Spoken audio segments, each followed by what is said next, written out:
Assalamualaikum warahmatullahi wabarakatuh. Bismillah walhamdulillah wassalatu wassalamu ala rasulillah wa ala alihi wa sahbihi wa mawala. Fadilatul habaib asy-syurafa wal ulama'il fudala wa jami'il hadirin al-a'izza'il ahibba rahimakumullah. Usikum jami'a wa nafsi bittaqwallah wa bita'ati Rasulillah sallallahu alaihi wasallam. Nasallallahu subhanahu wa ta'ala an yahdiyana ila siratihil mustaqim wa yaj'alana minal muttaqin. Walhamdulillahi rabbil alamin. Kepada para habaib, para alim ulama, para kiai, para santri yang sama kita cintai dan semoga senantiasa dirahmati Allah subhanahu wa ta'ala, wabil khusus keluarga besar dari pendiri Pondok Pesantren Darut Ta'lim wa Da'wah almarhum wal maghfurulah Sayyidil Walid Al-Mahbub Al-Habib Alwi bin Salim Al-Idrus naqashahallahu birahmati wal maghfirah wa yanfa'ana bi barakatih wa anwarih wa asrarih wa nafahatih wa ulumi fid dini wad dunya wal akhirah. Dan alhamdulillah putra-putra beliau sampai saat ini terus melanjutkan pesantren dan majelis yang ditinggalkan oleh orang tua kita. Di sini ada Sayyidul Mahbub Al-Habib Asadullah, Sayyidul Mahbub Al-Habib Abdullah dan yang lainnya. Kita doakan mudah-mudahan seluruh daripada generasi penerus Al-Habib Alwi bin Salim Al-Idrus dilimpahkan oleh Allah rahmat dan keberkahan, diberikan kemenangan dalam setiap langkah perjuangannya, diberikan kebahagiaan dari dunia hingga akhiratnya, panjang umur dalam ibadah dan taat kepada Allah, sehat wal afiat, amin ya rabbal alamin. Nah, ahibail kiram, sebagaimana sama kita ketahui saat ini kita sudah memasuki tahun baru Islam 1436 Hijriyah. Bicara tentang tahun baru Islam, kita diingatkan tentang peristiwa hijrahnya Nabi Muhammad sallallahu alaihi wasallam. Kenapa? Karena Sayyidina Umar Ibn Khattab radhiyallahu taala anhu ketika memulai penanggalan tahun baru Islam menjadikan hijrah Nabi sebagai titik awal perhitungan kalender Islam.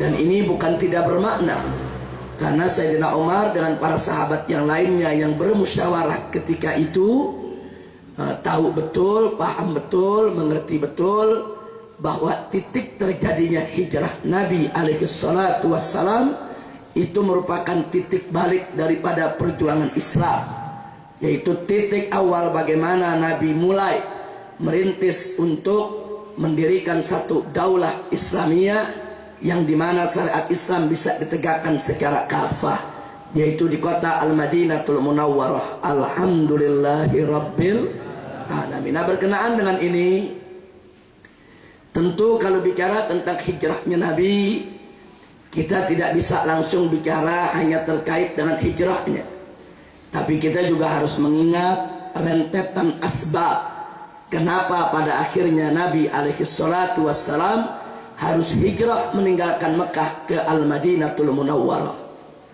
Nah, untuk mengetahui ini, Allah subhanahu wa ta'ala menginformasikan kepada kita dalam Al-Quranul Karim dengan satu ungkapan ayat yang singkat, padat, ringkas, jelas, menghimpun semua kejadian yang dialami oleh Nabi kita Sayyiduna Muhammad sallallahu alaihi wasallam, di mana Allah menyatakan faqala ta'ala wa idh yamkuru bikal ladzina kafaru liyuthbituka aw yaqtuluka aw yukhriju wa yamkuruna wa yamkurullah wallahu khairul makirin. Shadaqallahul azim.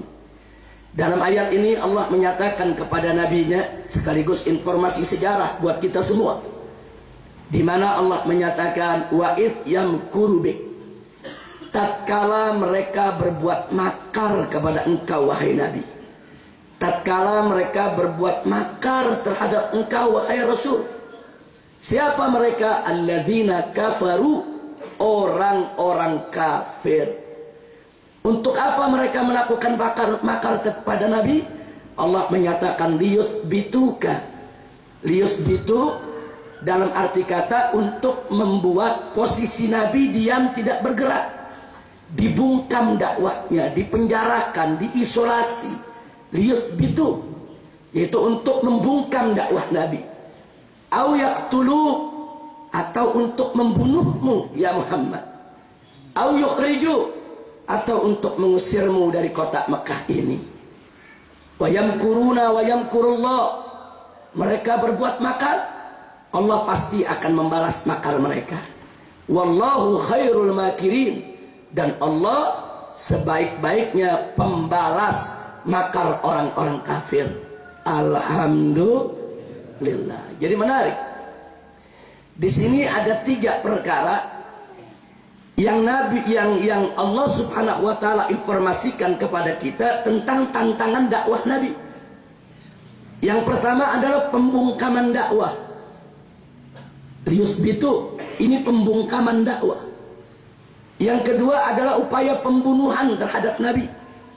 Dan yang ketiga, pengusiran beliau dari kampung halaman. Nah, kita mulai dari yang pertama. Mari kita lihat bagaimana sih cara orang-orang kafir membungkam dakwah Nabi. Cara mereka membungkam dakwah Nabi mereka lakukan dengan beragam cara. Antara lain, yang pertama, saudara, mereka menghina dan mencaci maki Nabi. Mereka celak Nabi. Mereka hina Nabi alaihi salatu wassalam. Dicaci maki kita punya Nabi, dilecehkan. Nah, ini kenapa Nabi dilecehkan, kenapa Nabi dihina, kenapa Nabi dicaci maki? Tujuannya supaya mental Nabi jatuh, Nabi jera dan kapok untuk melanjutkan dakwah. Tapi tentu Nabi kita mentalnya tidak serendah itu, saudara. Nabi kita mentalnya sudah begitu kuat, begitu baja, tidak akan pernah bisa diluluhkan hanya sekedar dengan caci maki. Maka itu begitu caci maki tadi datang kepada Nabi, Nabi tidak peduli. Nabi tidak melayani, beliau tetap istiqamah berdakwah, mengajak umat kepada kalimat la ilaha illallah. Dan caci maki terhadap Nabi nggak main-main, saudara. Sampai istrinya Abu Lahab itu setiap pagi mewajibkan dirinya untuk ngetok pintu rumah Nabi hanya untuk mencaci maki dan meludahi muka Nabi. Tiap pagi ketok pintu, mana Muhammad? Ketemu diludahi, dicaci maki tiap hari. Jadi luar biasa. Belum lagi caci maki dari paman yang bernama Abu Lahab, belum lagi dari semua orang-orang kafir Quraisy. Tapi Nabi tidak pernah mundur dari dakwahnya. Alhamdulillah. Yang kedua, begitu orang-orang kafir tadi melihat caci maki nggak cukup, tidak membuat Nabi jera, tidak membuat Nabi kapok. Ditambah dengan cara berikutnya, saudara. Mereka menyebarluaskan fitnah terhadap Nabi. Difitnah dengan berbagai macam fitnah. Nabi dikatakan sebagai perusak kesatuan bangsa Quraisy. Nabi dikatakan sebagai pemecah belah rumah tangga, saudara. Gara-gara Nabi membawa agama baru, akhirnya bapak dengan anak jadi ribut dalam rumah tangga. Akhirnya ibu dengan anak jadi berpisah karena si anak masuk Islam, dan lain sebagainya. Sampai-sampai mereka mengatakan Muhammad itu sahirun majnun, tukang sihir yang sudah gila, memporak-porandakan persatuan bangsa dan menghancurkan rumah tangga, yaitu masyarakat Quraisy. Nggak sampai di situ. Setiap ada tamu datang dari luar kota Mekah, dijegat oleh tokoh-tokoh Quraisy. Dikatakan kalian mau masuk Mekah silakan, mau berdagang silakan, mau bermalam silakan, tapi hati-hati, jangan sampai kalian bertemu dengan Muhammad. Muhammad itu pendusta, pembohong, tukang sihir, orang yang sudah gila. Kalau kalian nanti ketemu dengan Muhammad, kalian akan kena sihirnya, dan itu bisa merusak daripada keutuhan hidup kalian di rumah kalian nanti. Oh, luar biasa, saudara. Apa tujuan fitnah tersebut? Nabi difitnah supaya masyarakat menjauh dari Nabi, supaya masyarakat takut yaitu dekat Nabi, supaya dakwah Nabi tidak berhasil, tidak lancar, tidak sukses. Ini namanya pembungkaman dakwah, saudara.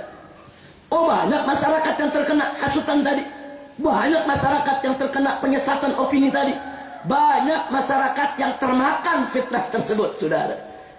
Lalu bagaimana Nabi? Apakah Nabi dengan keadaan seperti itu kemudian berhenti daripada dakwah? Tidak, saudara. Lalu bagaimana dengan fitnah-fitnah tersebut? Apakah Nabi membiarkan fitnah itu meluas kemana-mana? Atau apakah Nabi menghabiskan waktunya hanya untuk mengkanter fitnah saja? Enggak begitu, saudara. Ya, fitnah tersebut tidak dibiarkan oleh Nabi. Nabi mengkanternya, Nabi menjawabnya, tapi Nabi tidak menghabiskan hidupnya hanya untuk mengkanter fitnah, saudara. Kalau Nabi menghabiskan waktunya hanya untuk menjawab fitnah, kapan beliau mau berdakwah? Jadi beliau hadapi dengan mengkanter fitnah secukupnya, sisanya beliau habiskan untuk berdakwah. Jalan terus, tidak peduli dengan fitnah yang ada, saudara. Dan hasilnya luar biasa. Yang mau mendengarkan dakwah Nabi makin hari makin bertambah, makin hari makin banyak. Dan ini yang membuat orang-orang kafir Quraisy makin galau, saudara. Begitu cara kedua tadi juga gagal, tidak berhasil. Mereka membungkam dakwah Nabi. Mereka pakai cara yang ketiga, saudara. Cara yang ketiga sebetulnya mereka ingin ganggu fisik Nabi. Cuma mereka belum punya keberanian. Karena Abu Thalib paman Nabi, saudara, sudah menyatakan kesetiaannya untuk membela Nabi. Jangan coba-coba siapapun mengganggu daripada fisik Muhammad Sallallahu Alaihi Wasallam. Abu Thalib ketika itu berhasil menyatukan yaitu Banu Hashim dan Banu Muttalib, saudara, untuk membela Nabi, baik yang muslim maupun yang kafir. Dua anak suku bangsa Quraisy ini begitu setia, mereka jaga Nabi. Artinya siapa yang ingin mengganggu Nabi berarti harus siap perang melawan pemuda-pemuda Banu Hashim dan Banu Muttalib, saudara. Nah itu karenanya mereka nggak berani untuk ganggu Nabi secara fisik, tapi mereka lakukan dengan cara lain. Mereka ancam Nabi, mereka teror, mereka takut-takuti, saudara, supaya Nabi ini ngeper, takut, down mentalnya, tidak melanjutkan dakwah. Lagi-lagi teror terhadap Nabi tidak berhasil karena Nabi punya mental baja, saudara. Enggak kendor dakwah Nabi hanya karena ancam, teror dan intimidasi. Begitu gagal cara ketiga ini, mereka pakai cara yang keempat. Ini mereka tahu Muhammad ini cinta kepada para sahabatnya, Muhammad ini cinta kepada para pengikutnya. Lah kan pengikut Muhammad tidak semua punya kabilah yang kuat. Pengikut Muhammad ini kan banyak dari kalangan lemah. Kalau begitu kita siksa mereka. Disiksa pengikut Nabi, saudara, yang diseret, yang dianiaya. Bagaimana Ammar ibn Yasir radhiyallahu ta'ala anhu diseret oleh orang-orang kafir bersama kedua orang tuanya, dipaksa untuk murtad, dipaksa untuk keluar dari Islam. Yang kalau mereka tidak mau keluar dari Islam, dianiaya. Ammar diikat di tiang, ibu bapaknya dianiaya yang sudah tua renta, dipukuli, ditendangi, saudara. Ammar tidak kuat lihat ibunya dipukuli sedemikian rupa, menangis menjerit mohon pertolongan Allah, dan Ammar tetap bertahan dalam Islam. Si ibu dalam keadaan lebam-lebam, penuh darah, ngucur dari tubuhnya, saudara. Si ibu mengatakan, ya Ammar, wallahi, walaupun ibumu harus dibunuh pada hari ini, aku tidak ridho kalau kau keluar dari Islam. Marah orang kafir lihat si ibu mengatakan begitu, dibanting si ibu, saudara, depan Ammar. Setelah itu tahu apa yang terjadi, saudara? Abu Jahal dengan biadabnya mengambil sebuah tombak. Ibunya Ammar yang bernama Sumayyah ditusuk oleh Abu Jahal, maaf, dari depan kemaluan tembus ke belakang, saudara. Mati sampai Ammar ibn Yasir pingsan dibuatnya, saudara. Selanjutnya ayahnya Ammar dibunuh juga. Kenapa mereka lakukan itu, saudara? Karena mereka tahu Nabi cinta kepada umatnya, cinta kepada para sahabatnya. Mereka mau hancurkan jiwa Nabi, mereka mau hancurkan perasaan Nabi, Mereka mau permainkan cinta Nabi supaya Nabi menderita, supaya Nabi, saudara, secara psikologis terganggu dan Nabi tidak lagi berani untuk melanjutkan dakwah. Bukan itu saja, saudara. Bagaimana sahabat-sahabat yang lain, saudara, seperti Khabbab umpamanya disetrika kepalanya. Bagaimana ada perempuan yang disiksa hingga buta matanya, saudara. Dianiaya. Bilal diseret ke tengah padang pasir, saudara. Dia telanjangi badannya, saudara. Dijemur, dikambuki, saudara. Enggak sampai di situ, ditindik dengan batu karang yang besar, dipaksa untuk keluar dari Islam. Bilal tetap mengatakan ahad, ahad. Tidak ada mereka yang murtad hanya karena siksaan, saudara. Lalu bagaimana dengan kita punya Nabi, saudara? Ya, kali ini Nabi kita harus mengevaluasi cara dakwahnya, saudara. Nabi berhenti sejenak, karena ini persoalan sangat serius. Sahabat disiksa dan dibunuh, saudara. Nabi dihadapkan dalam posisi yang sangat dilematis. Kalau beliau tidak berdakwah, beliau berdosa, karena itu kewajiban dari Allah. Tapi kalau beliau berdakwah, sahabat beliau, pengikut beliau dibunuh. Beliau dihadapkan kepada posisi yang serba sulit. Meninggalkan dakwah berarti meninggalkan perintah Allah. Berdakwah berarti membiarkan para sahabat dibunuh. Nabi berhenti sejenak. Beliau berpikir dalam, berpikir keras, bagaimana supaya dakwah jalan, sahabat tetap aman, saudara. Inilah salah satu bukti fatonahnya Nabi kita, cerdasnya yang luar biasa dalam berdakwah, saudara. Beliau stop sebentar itu dakwah, saudara. Kemudian beliau cari informasi di mana tempat yang bisa aman buat para sahabatnya yang lemah ini untuk menjaga iman dan akidahnya. Dan dalam waktu yang singkat beliau sudah dapat kabar ada satu negeri bernama Habasyah, dipimpin oleh seorang penguasa yang digelari Najasyi, seorang Nasrani, seorang ahlul kitab, tapi yang sangat toleran, yang tidak akan mengganggu umat beragama lain untuk ibadah di negerinya, saudara. Dan Nabi mendapatkan berita bukan sembarang berita, bukan sekadar isu, tapi betul-betul Nabi tatabut, Nabi betul-betul takut, saudara. Kalau ini berita bisa dipertanggungjawabkan. Setelah berita itu matang, Nabi umumkan secara diam-diam kepada para sahabatnya, saudara. Sembunyi-sembunyi, supaya orang kafir tidak tahu. Jangan sampai bocor, saudara. Alhamdulillah, saudara. Akhirnya ketika itu dipimpin oleh sepupu Nabi yang bernama Ja'far bin Abi Thalib dan Utsman ibn Affan, saudara. Puluhan umat Islam diam-diam meninggalkan kota Mekah menuju daripada Habasyah. Begitu orang kafir Quraisy tahu ada puluhan orang Islam pengikut Nabi berangkat ke negeri Habasyah, bukan mereka diam, mereka kejar, saudara. Mereka kejar. Begitu sampai di negeri sana, saudara, mereka datang ketemu Najasyi.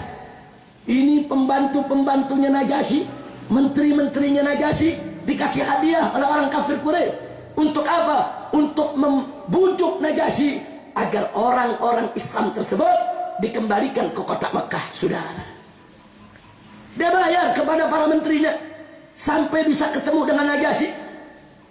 Begitu digelar pertemuan dengan Najasyi, saudara, Abu Sufyan memimpin daripada delegasi orang-orang kafir Quraisy, sementara kaum muslimin dipimpin oleh Ja'far bin Abi Thalib. Nah, ketika itu, saudara, dihasut Najasyi. Salah satu hasutan Abu Sufyan apa? Hei Najasyi, kau tanya ini kepada orang-orang yang punya agama baru. Dia hina agama kamu. Maksudnya dia hina itu agama Nasrani. Coba kamu tanya apa pandangannya soal Isa. Karena Abu Sufyan tahu umat Nasrani ini sangat memuliakan Nabi Isa. Kemudian Najasyi bertanya ke Ja'far, apa betul kalian punya pernyataan yang kalian dapat dari Muhammad tentang Isa? Coba bacakan kepadaku. Ja'far bin Abi Thalib, saudara, orang cerdas, orang pandai, hafal Al-Quran. Beliau keluarkan satu persatu ayat-ayat Al-Quran yang bicara tentang Isa alaihissalam, yang membuat Najasyi, saudara, terkejut, kaget, terkagum-kagum, sampai akhirnya Najasyi berdiri di hadapan Ja'far. Sebetulnya beda kalian dengan kami hanya segaris. Subhanallah, saudara, akhirnya Najasyi mempersilahkan umat Islam hidup, yaitu di Habasyah. Habasyah itu kalau sekarang disebut negeri Ethiopia, saudara. Dulu disebut Habasyah, Ethiopia yang ada di benua Afrika. Diberi kebebasan, umat Islam silakan ibadah, silakan menjalankan keyakinannya, dilindungi, diberikan suaka politik oleh Najasyi. Dan akhirnya saudara, Najasyi pun masuk Islam. Alhamdulillahirabbil alamin. Walaupun pada akhirnya belakangan beliau masuk Islam, tapi saya ingin cerita sebelum beliau masuk Islam saudara, betapa beliau memberikan yaitu satu toleransi, suaka, perlindungan kepada muhajirin, yaitu orang-orang yang berhijrah dari Mekah untuk menyelamatkan Islam dan akidah. Setelah Nabi dengar kabar bahwa Najasyi memberikan suaka politik, perlindungan, Nabi melanjutkan lagi dakwahnya di Mekah, saudara. Anda bisa lihat taktik Nabi, saudara. Bagaimana dakwah jalan, pengikut aman. Bagaimana dakwah jalan, pengikut ini tidak dipermainkan oleh orang-orang kafir, saudara. Inilah yang dilakukan oleh Nabi kita Sayyiduna Muhammad sallallahu alaihi wasallam. Gagal lagi orang kafir untuk membungkam dakwah Nabi, gagal. Nah, lalu apa yang mereka lakukan kali ini, saudara? Setelah berulang kali mereka pakai macam-macam cara gagal, sampai dibunuh pengikut Nabi juga gagal, saudara. Akhirnya saudara, mereka mengutus salah satu tokoh mereka untuk kompromi dengan Nabi, ya saudara. Kompromi. Utusan mereka datang, ya Muhammad, kita satu bangsa, kita satu keluarga, kenapa kita bertikai? Kami sekarang mengajukan proposal perdamaian denganmu. Bagaimana kita hidup damai, kita hidup rukun di Mekah, tidak saling merugikan satu sama lain. Nabi menanyakan proposal perdamaian yang bagaimana. Apa mereka bilang? Yuk sama-sama kita bersatu di Mekah. Hari ini kita rame-rame menyembah Allah, besok rame-rame menyembah Lat dan Uzza, berhala. Nanti hari berikutnya lagi rame-rame menyembah Allah, hari berikutnya lagi rame-rame menyembah berhala. Jadi kita damai, nggak usah ribut, saling mengakui. Luar biasa. Ternyata saudara, Abu Jahal dan kawan-kawan tokoh liberal juga, saudara. Ini kan namanya campur aduk agama ini. Ini campur aduk agama ini, saudara. Semua agama sama, menyembah Allah, menyembah berhala sama, kan ajaran liberal itu. Jadi kalau sekarang ada orang liberal berarti pengikut Abu Jahal. Abu Jahal ini liberal pertama ini, saudara. Nah, lalu apa jawab Nabi ketika itu? Bukan lagi Nabi yang jawab, Allah yang jawab, saudara. Allah turunkan kepada Nabi firman-Nya yang maha suci, saudara. Allah nyatakan kepada beliau, qul ya ayyuhal kafirun la a'budu ma ta'budun wala antum 'abiduna ma a'bud wala ana 'abidum ma 'abadtum wala antum 'abiduna ma a'bud lakum dinukum waliyadin. Allah yang suruh qul, katakan hai Nabi, katakan hai Muhammad, jawab. Enggak nunggu besok, enggak ada tuh jawaban, entar dulu ya, ditimbang-timbang dulu. Enggak ada, saudara. Ini masalah akidah. Masalah akidah enggak bicara pertimbangan, saudara. Langsung harus dijawab dengan tegas. Makanya Allah katakan kepada mereka, ya Muhammad, jawab. Ya ayyuhal kafirun, hai orang-orang kafir, la a'budu ma ta'budun. Aku tidak menyembah apa yang kalian sembah. Wala antum 'abiduna ma a'bud, dan kalian tidak menjadi penyembah apa yang kami sembah. Wala ana 'abidum ma 'abadtum, dan aku pun tidak menjadi penyembah apa yang kalian sembah. Sekali lagi, wala antum 'abiduna ma a'bud, kalian tidak menjadi penyembah apa yang kami sembah. Lakum dinukum, bagi kalian agama kalian, waliyadin, dan bagiku adalah agamaku. Saya mau tanya, itu jawabannya tegas tidak itu? Tegas. Enggak abu-abu, saudara. Enggak, jawabannya tegas. Manggilnya juga enggak pakai hei orang-orang non-Islam, enggak. Langsung hei orang-orang kafir. Tegas, saudara. Kalau sekarang kita ngomong begitu dikatakan oh kasar, radikal. Insyaallah ditolak. Artinya campur aduk agama dalam Islam harga mati yang ditolak. Tidak boleh ada campur agama, saudara. Haram. Ya, kita wajib menghormati umat beragama lain.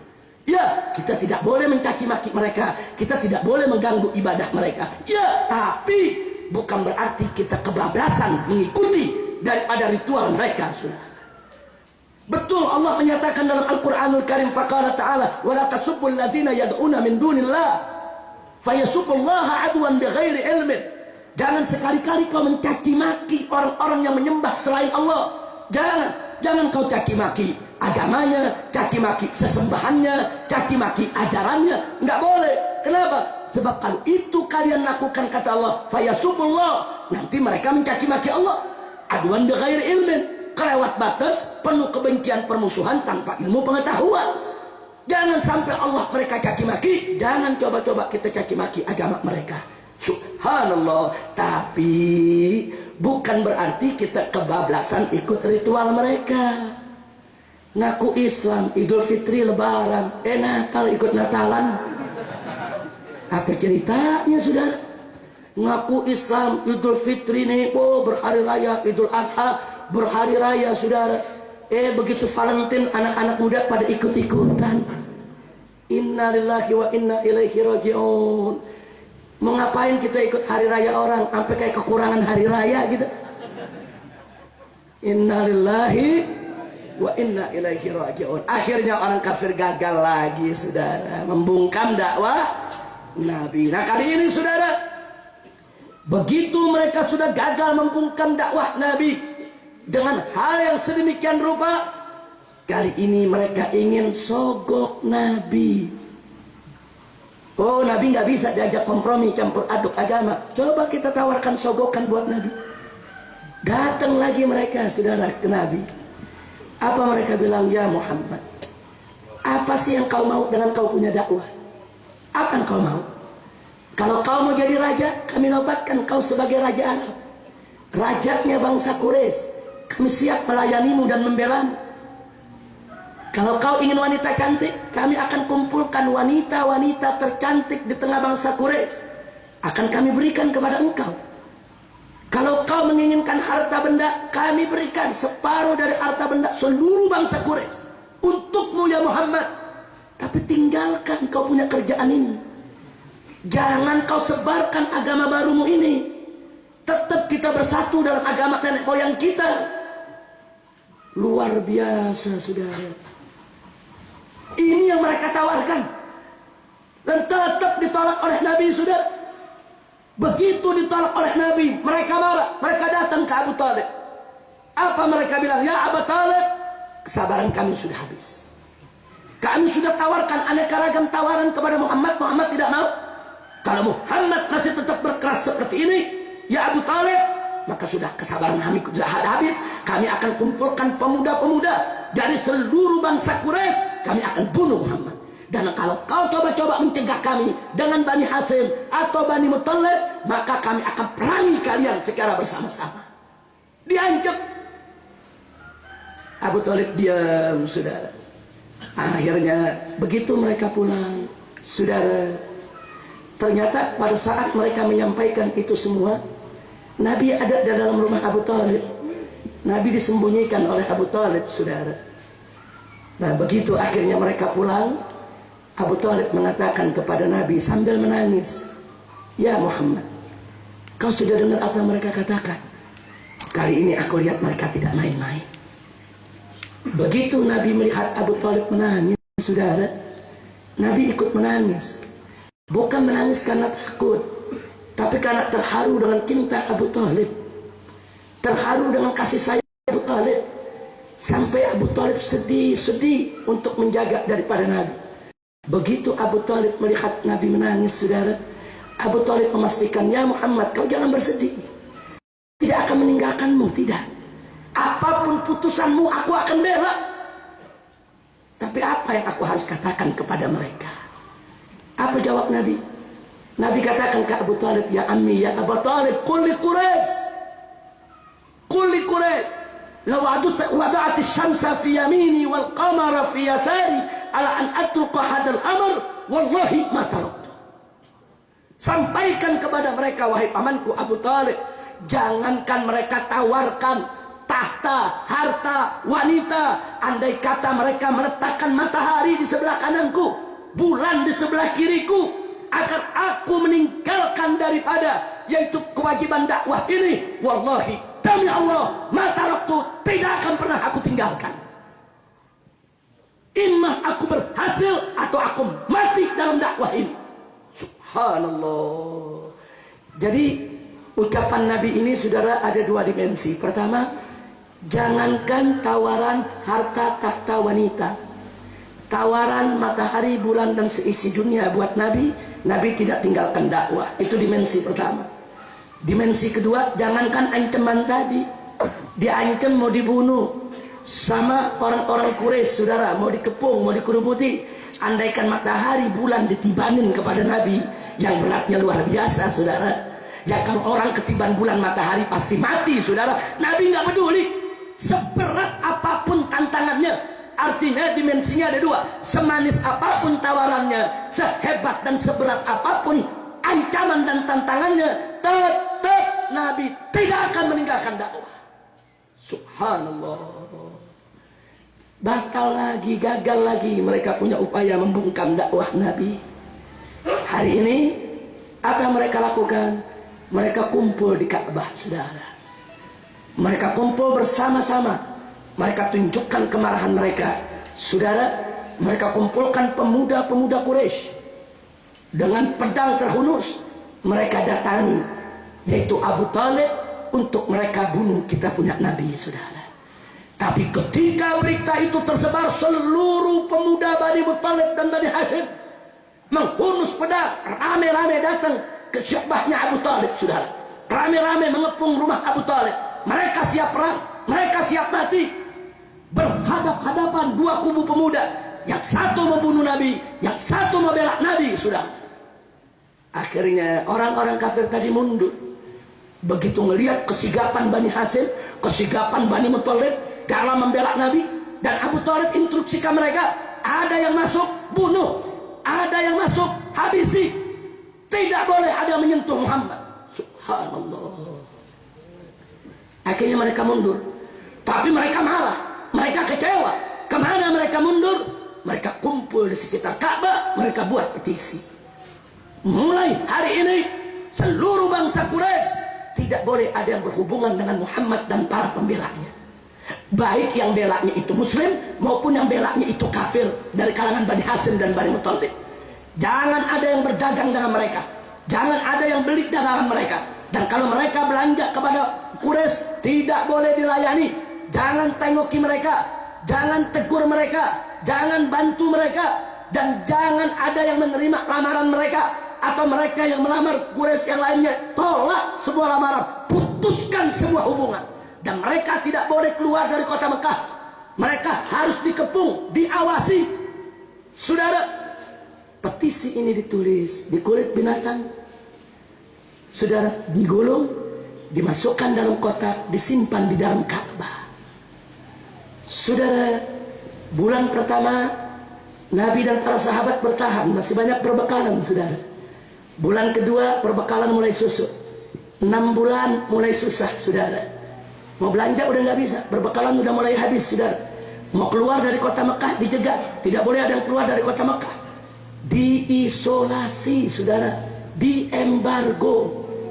Ini namanya embargo ekonomi, embargo sosial politik. Betul-betul diembargo habis, tidak boleh, diboikot. Masuk 1 tahun, saudara, mulai mereka makan 1 kurma buat 2 hari. Coba lihat penderitaan mereka, saudara. Malah Nabi mulai makan daun-daun kering, saudara. Sehari makan, sehari tidak makan. Taruh batu di perut, diikat perutnya dengan batu, saudara, untuk menahan perih lapar. Untuk apa semua itu Nabi dan para sahabat melakukannya? Hanya untuk dakwah di jalan Allah, mencari ridha Allah, menegakkan kalimat la ilaha illallah. Enggak peduli. Masuk tahun kedua, saudara, menjelang tahun ketiga, mulai ada yang bertumbangan, yang sakit, yang kelaparan, yang meninggal dunia, saudara. Dan Nabi selalu memohon pertolongan Allah. Dan Nabi tahu betul kalau ini adalah Saudara, ini adalah ujian dari Allah. Sampai ada sebagian sahabat datang kepada Nabi, ya Rasulullah, mata Rasulullah, wahai Rasulullah, kapan ini pertolongan Allah? Bukan mereka nggak sabar, bukan. Saking menderitanya, saudara. Saking sulitnya kondisi di saat itu, saudara. Nggak ada yang bisa menyelamatkan mereka kecuali pertolongan Allah. Luar biasa. Sampai masuk tahun ketiga, saudara, diboikot habis. Dan Nabi tetap berdakwah, tidak peduli siapa yang Nabi jumpai dari orang kafir, tetap Nabi ajak untuk masuk Islam. Inilah Nabi kita, saudara. Akhirnya pertolongan Allah datang. Allah mengabarkan kepada nabinya, saudara, bahwa petisi yang ditulis di kulit binatang tadi di dalam Ka'bah, saudara, sudah habis dimakan rayap. Siapa yang tahu, saudara? Ada di dalam kotak, di dalam Ka'bah, nggak ada yang lihat, dikunci, digembok, saudara. Kemudian Nabi kumpulkan para sahabatnya, Nabi kasih kabar gembira, busra lakum, ada kabar gembira buat kalian semua. Apa kabar gembiranya? Petisi mereka sudah dimakan rayap, menunjukkan bahwa Rabbul Ka'bah, Tuhan pemilik Ka'bah, tidak ridho dengan mereka punya petisi. Nah, begitu berita ini menyebar, didengar oleh Hamzah ibn Abdul Muttalib, Hamzah langsung dengan gagah datang ke depan Ka'bah. Diundang tuh semua orang kafir. Masyarakat Quraisy, ayo kita kumpul. Rabbul Ka'bah, Tuhan pemilik Ka'bah ini yang kita semua sama yakini keberadaannya, dia tidak rela dengan petisi kalian. Orang-orang kafir ketawa, mentertawakan Hamzah. Dari mana kau bilang gak rela? Kalian punya petisi udah dimakan rayap. Oh, ditertawakan Hamzah oleh orang-orang kafir. Kau ngigo ya Hamzah, kau sudah gila karena udah kelaparan. Akhirnya Hamzah tantang, baik, kita buktikan. Kita buktikan sekarang. Apakah Rabbul Ka'bah ini ridho dengan kalian punya petisi atau tidak? Dan kalau ternyata betul dimakan rayap, berarti Muhammad benar, Rabbul Ka'bah tidak rela, harus kalian stop ini boikot. Diterima, saudara. Tadinya sebagian nggak mau, tapi Mut'im bin Adi, salah seorang tokoh kafir Quraisy yang dianggap cukup bijak, saudara, dia katakan harus kita lihat, harus kita lihat, harus kita buktikan. Orang kafir sama orang kafir ribut.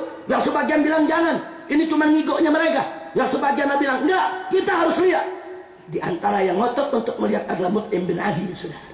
Akhirnya Ka'bah dibuka, kotak dibuka, subhanallah. Petisi itu sudah habis dimakan rayap kecuali tulisan Bismillah. Cuma nama Allah yang rayap nggak berani makan. Loh kok pakai Bismillah? Karena memang orang-orang kafir ini, mereka percaya Allah itu ada, tapi mereka tidak mentauhidkan Allah. Di samping Allah, mereka menyembah daripada berhala-berhala. Makanya dalam Al-Quran Allah menyatakan kepada Nabi, wala in sa'altahum man khalaqas samawati wal ard la yaquluna Allah. Kalau kau bertanya kepada mereka orang-orang kafir itu, ya Muhammad, siapa menciptakan langit dan bumi? Mereka akan jawab Allah. Cuma mereka tidak mentauhidkan Allah. Mereka tidak mengesahkan Allah. Mereka ciptakan Tuhan-Tuhan baru, alihah, di samping Allah subhanahu wa ta'ala. Jadi dalam tulisan tadi mereka masih sebut nama Allah. Dengan nama Allah, dengan nama Lat, dengan nama Uzza, dengan nama Manat, dengan nama berhala. Yang lain dimakan rayap, kecuali Bismillah yang tidak dimakan rayap. Subhanallah, rayap tahu mana Tuhan yang benar, mana Tuhan yang gak benar. Rayap tahu, saudara. Kan kelewatan kalau manusia nggak tahu dikasih akal oleh Allah. Nah, mudah-mudahan kita semua selalu dikuatkan iman oleh Allah subhanahu wa ta'ala.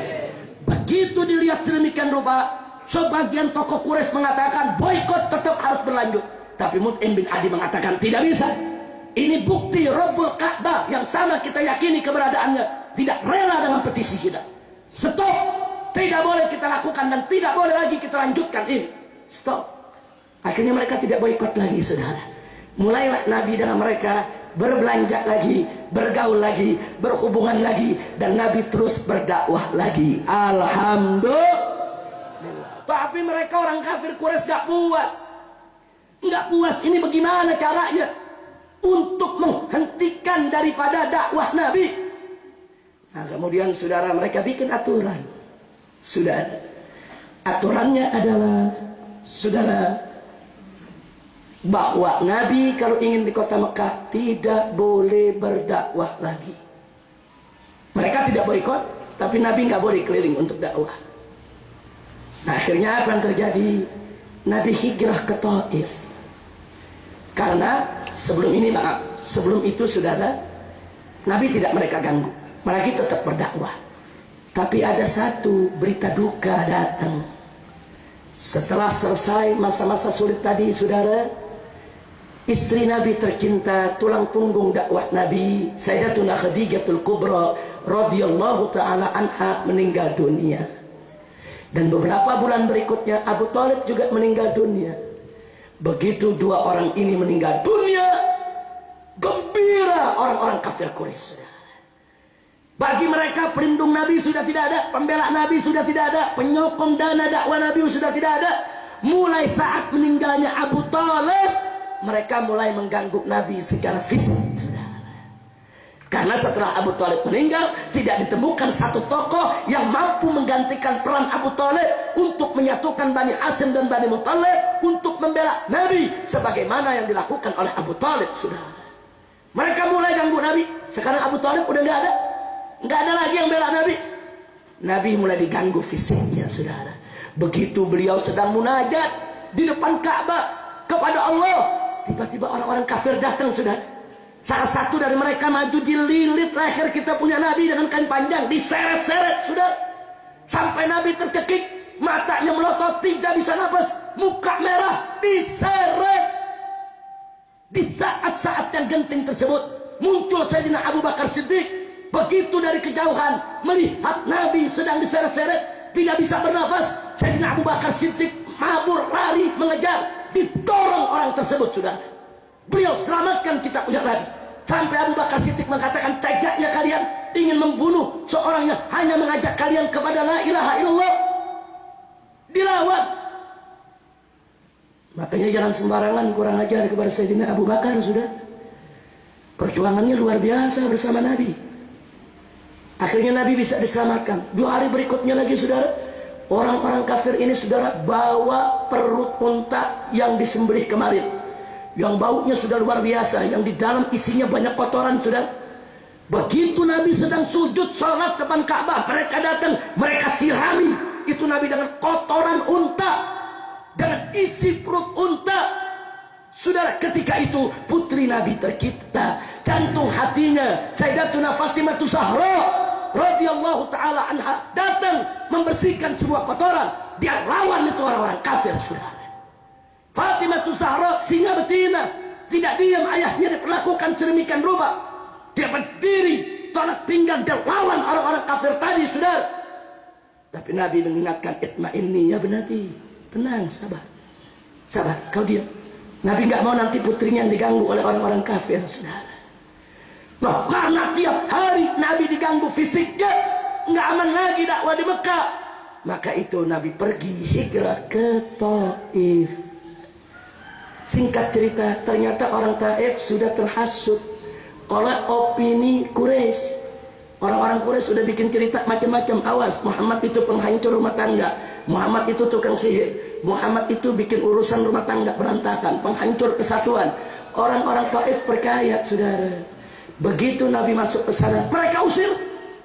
Yang tua, yang muda, lelaki, perempuan, semua turun ke jalan, mengusir Nabi, menimpuki Nabi dengan besi, dengan kayu, dengan batu, saudara. Sampai sekujur tubuh Nabi berlumuran darah, pakaiannya yang serba putih berubah jadi merah.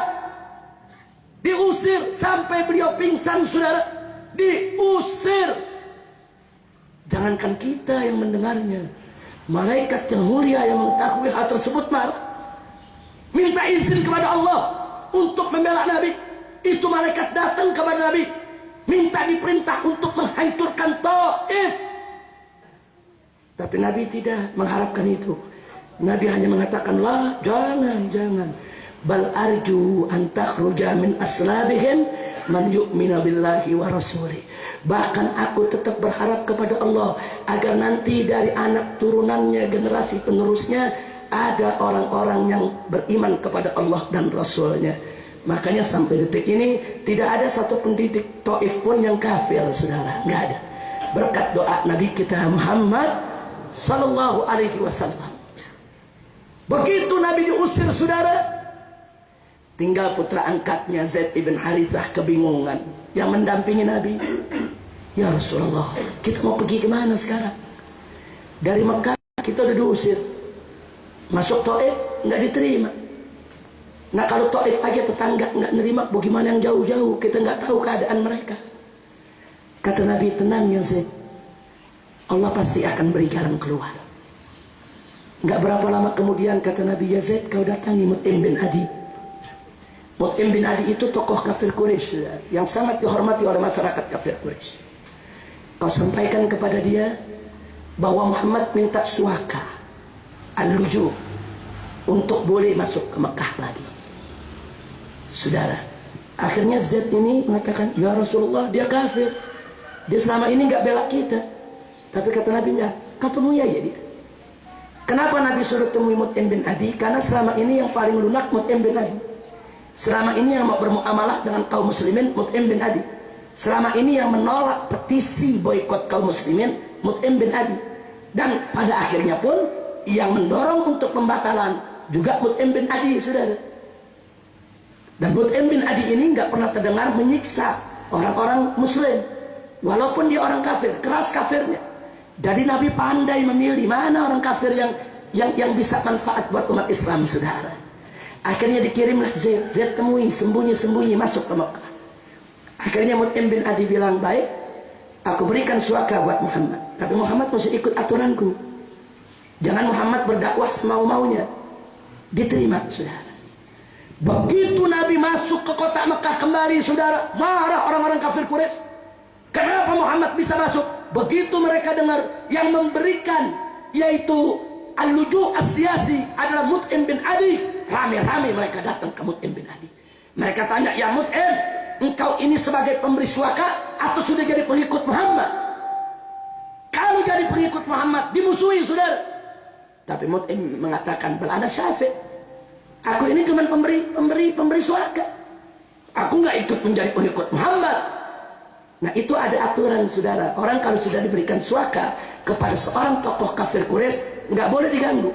Dulu Nabi diberikan suaka oleh Abu Talib. Setelah Abu Talib nggak ada yang memberikan suaka orang-orang kafir. Nah sekarang ada lagi satu Mut'im bin Adi yang memberikan suaka, saudara. Akhirnya Nabi bisa masuk ke kota Mekah.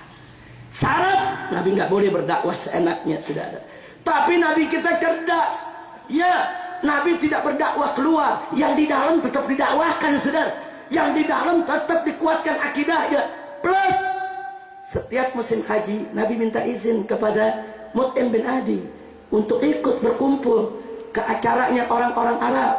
Orang Arab itu, saudara, walaupun mereka jahiliyah kafir, tapi ada sisa-sisa ajaran Nabi Ibrahim menyangkut manasik haji. Mereka haji, diizinkan.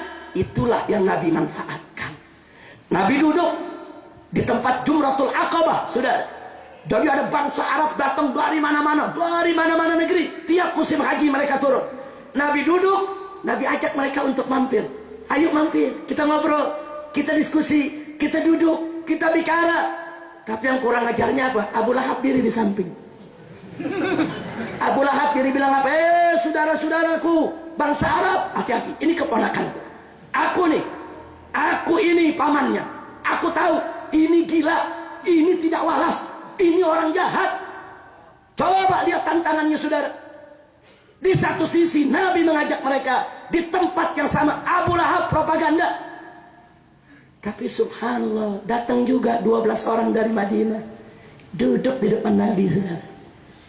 Mereka bisik-bisik, oh ini yang namanya Muhammad yang katanya Nabi. Ini di kita punya negeri orang Yahudi lagi pada ribut, cirinya sama nih. Ayo kita deketin, mereka duduk, mereka dengerin dakwah Nabi. Masuk Islam 12-12 ya. Masuk Islam sampai mereka mengatakan, ya Rasulullah, di negeri kami namamu sudah terdengar. Di negeri kami namamu sudah diperdebatkan, diributkan oleh orang-orang Yahudi. Ya Rasulullah, di negeri kami, ya Rasulullah, merupakan lahan dakwah yang luar biasa. Kirim sahabatmu kepada kami, bersama kami, untuk menyebarkan Islam di Madinah. Nabi kirim, saudara, yaitu Mus'ab ibn Umair, untuk menyebarkan Islam di Madinah. Berangkat sampai di Madinah, Mus'ab bin Umair terus keliling dengan orang-orang yang 12 tadi, menyebarkan Islam. Tahun depannya di musim haji, datang lagi dari Madinah 72 orang sudah muslim. Terus apa mereka bilang kepada Nabi? Ya Rasulullah, negeri kami terbuka untukmu. Kami mengharapkan kedatanganmu. Hijrahlah ke Madinah. Kami akan jaga engkau dari depan, dari belakang, samping kanan, samping kiri. Kami tidak akan biarkan orang mengganggumu. Subhanallah. Ansor, saudara, 72 orang datang, yang 2-nya perempuan, saudara. Minta Nabi untuk berangkat ke sana. Gayung bersambut. Saudara, Nabi terima. Nabi umumkan di para sahabat untuk diam-diam hijrah meninggalkan Mekah semua menuju Madinah. Sedangkan Nabi sendiri tidak boleh hijrah tanpa izin Allah. Nggak boleh. Apapun resikonya, bagaimanapun situasinya, walaupun bahaya buat Nabi, sebelum diizinkan Allah, tidak boleh Nabi hijrah. Saudara, semua sahabatnya Nabi suruh hijrah, kecuali beberapa sahabat yang memang Nabi tahan, seperti Sayyidina Abu Bakar Siddiq untuk mendampingi Nabi, seperti Ali ibn Abi Thalib untuk menjaga keluarga Nabi. Saudara, luar biasa. Akhirnya saudara, sahabat-sahabat hampir semua hijrah ke Madinah. Hijrah. Disinilah orang-orang kafir khawatir, gawat ini, Muhammad sudah punya banyak pengikut di Madinah. Kalau begitu kita rapat. Digelarlah rapat di Nadwah. Sudah digelar rapat. Semua orang kafir Quraisy diundang. Dalam riwayat diceritakan, Nabi yang kasih tahu kita ketika itu ada iblis berwujud manusia, berpakaian seperti orang-orang Najd. Saudara, tahu orang Najd? Orang Najd itu, saudara, orang yang berasal dari ibu kota Arab Saudi sekarang ini, Riyadh dan sekitarnya. Jadi penampilannya ya kurang lebih kayak Wahabi lah. Betul, dia pakai gutroh, saudara, jenggotnya panjang, pakai tungkok, syekh, orang tua, seperti syekh di Najd, saudara. Datang ikut rapat bersama orang kafir Quraisy. Mereka nggak tahu itu iblis, tapi Nabi yang menyampaikan kepada kita kalau itu iblis, saudara. Apa dalam rapat? Ada mengatakan dalam rapat, kami usul Muhammad harus kita penjara, nggak boleh dikeluarkan sampai mati, supaya Muhammad ini tidak bisa lagi menyebarkan agamanya. Saudara, iblis nyeletuk. Iblis kata iblis, jangan, kalau kalian penjara, besok yang di Madinah makin banyak mereka datang dengan senjata, mereka akan bebaskan Muhammad dan kalian dihabisi, mereka balas dendam.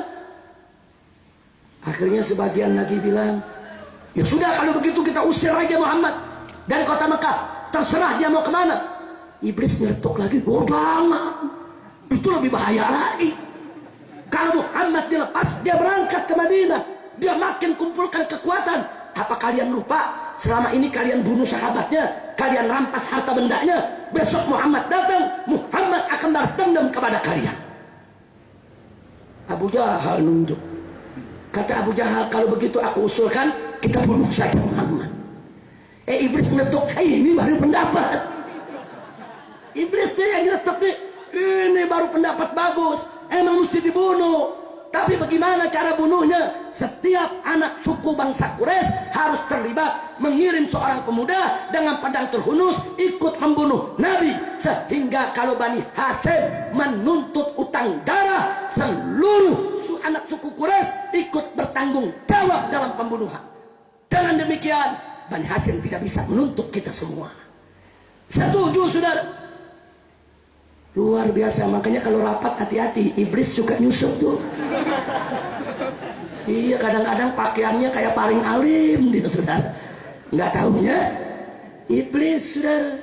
Akhirnya berangkat. Singkat cerita, Nabi dikepung, saudara. Di malam itulah Nabi mendapat izin dari Allah untuk hijrah ke Madinah. Jadi Allah sudah tahu nih, ini malam bakal dikepung nih. Dari pagi Allah udah izinin untuk Nabi punya persiapan. Nabi hubungkan Sayyidina Abu Bakar, Nabi kasih tahu Sayyidina Ali ibn Abi Thalib, saudara. Masing-masing diberikan tugas oleh Nabi alaihi salatu wassalam. Akhirnya saya tidak mau lanjutkan ceritanya, Anda semua tahu, saudara. Bagaimana begitu Nabi sudah terkepung, Nabi buka pintu rumah beliau, beliau membaca beberapa ayat di awal surat Yasin. Itu semua yang ngepung Nabi, saudara, terkena ngantuk yang dahsyat sehingga tidur. Nah, cuman kadang-kadang disalahgunain sekarang, maling pakai surat Yasin juga. Katanya supaya penjaga dan yang punya rumah pules, kan kurang ajar itu. Masya Allah, ini untuk menunjukkan apa saudara?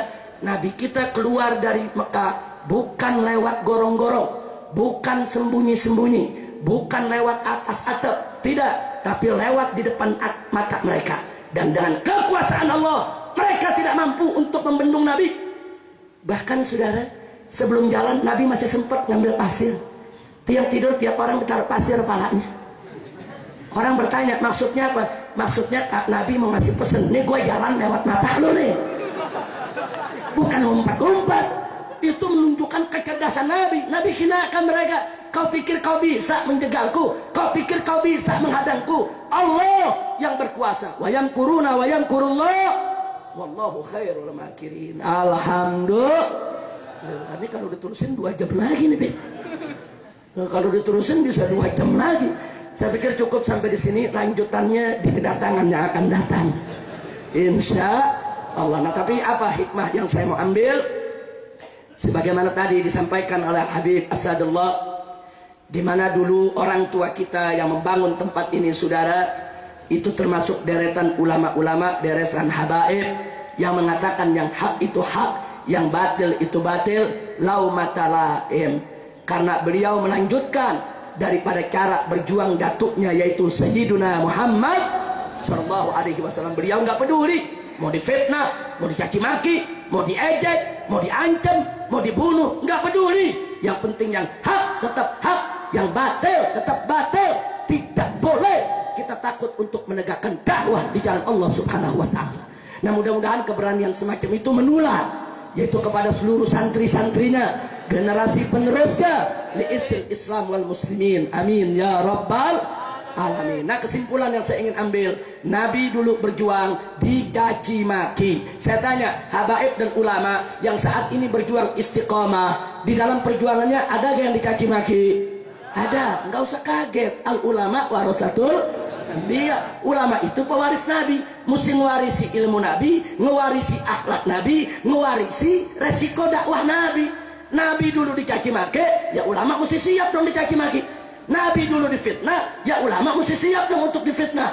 Nabi dulu, saudara, diteror, diintimidasi, ulama mesti siap dengan teror dan intimidasi. Dulu Nabi kuat, nggak mempan diteror, akhirnya pengikutnya diteror. Ulama sekarang pun jangan kaget kalau mereka kuat, nggak mempan diteror, bisa santrinya yang diteror dan dianiaya, saudara. Jangan kaget. Dulu, saudara, Nabi dulu dibujuk oleh orang-orang kafir untuk campur aduk agama. Sekarang pun begitu juga. Ulama-ulama dibujuk untuk campur agama. Ulama disuruh ikutlah ke gereja. Ulama disuruh ikutlah Natalan, saudara. Jadi ulama mesti siap menghadapi yang begitu. Dulu Nabi menolak campur aduk agama. Ulama juga wajib untuk menolak campur aduk agama. Nah, dulu Nabi kita lihat diboikot, saudara. Jangan kaget kalau ada ulama sekarang berjuang diboikot. Orang nggak boleh nyumbang dia, orang nggak boleh nyumbang majelisnya, saudara. Kalau dia dagang, jangan ada yang beli. Kalau perlu listriknya diputusin, saudara. Coba kita lihat. Jadi jangan kaget.